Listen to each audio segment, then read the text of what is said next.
Andy Nelson here. Have you ever gone into a restaurant and you or your companion ask the server for a Pepsi? And the server responds politely, we have Coke, is that okay? Or Coca-Cola, is that okay? And the response is, sure, that's fine.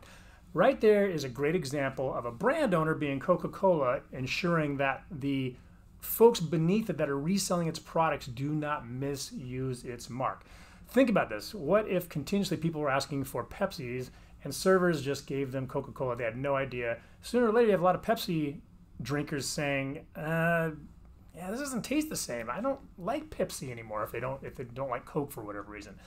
You can see that the brand owner, Pepsi and Coca-Cola, have a great interest in making sure that its resellers are being strict and make sure they communicate to consumers what exactly they are getting in order to avoid this kind of brand blurring and erosion, that sort of thing. So in this video, what I want to do is give you just three simple ways that you can help yourself avoid losing your trademark rights. Number one is making sure that you use your marks continuously and consistently. Okay, what I mean is continuously is use them frequently, use them often, synonym, use them a lot. If you don't use them, if you use them sparsely, you may be challenged later to claim you have a trademark if somebody resists you. You know, they may say, look, it doesn't even really look like you're using it. You may not have really built up some rights. So make sure you use them often.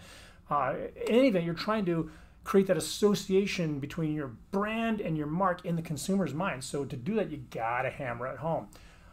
Related to that, on that same point, is use them consistently. Do not change up the appearance of your marks unless you're still in that kind of test phase. Once you lock it in, you got to stay.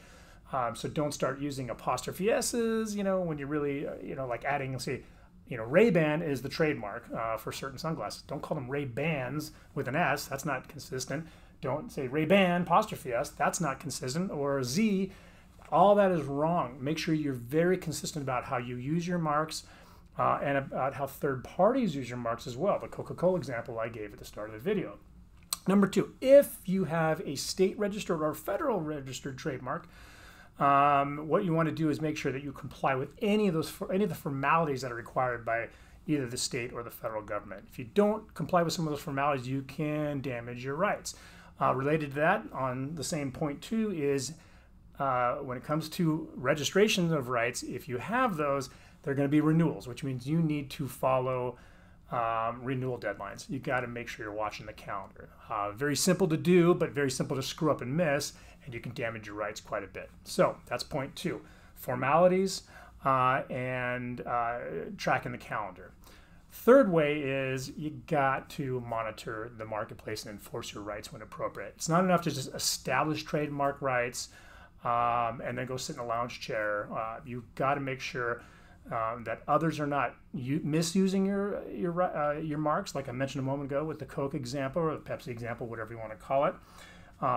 You want to make sure that others are not infringing on your mark left and right, basically eroding your brand distinctiveness, your identity. The worst case scenario is if you actually do not enforce your rights in any credible way.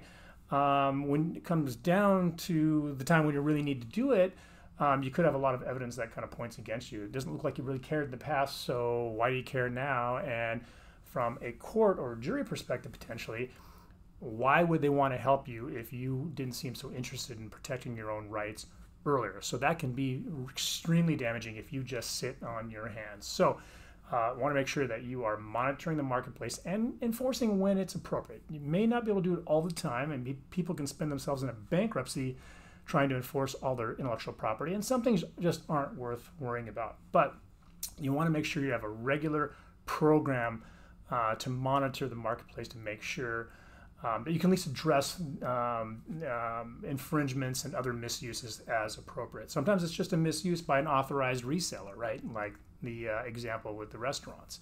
But you want to make sure anybody else that's pumping your brand out there, your brand identifiers, are doing it the right way. Anyway, so those are the three. Once again, number one, make sure you use your brands consistently and continuously. Two, if you've got registered marks with the state or federal government, make sure you comply with all formalities and you also meet deadlines. Okay, watch the calendar. And number 3, make sure that you monitor the marketplace and take appropriate action to correct either infringements or authorized uses but misuses of your trademarks as appropriate. Anyway, that's it. If you have any questions about this video, please feel free to shoot me an email. I look forward to talking to you. Bye-bye.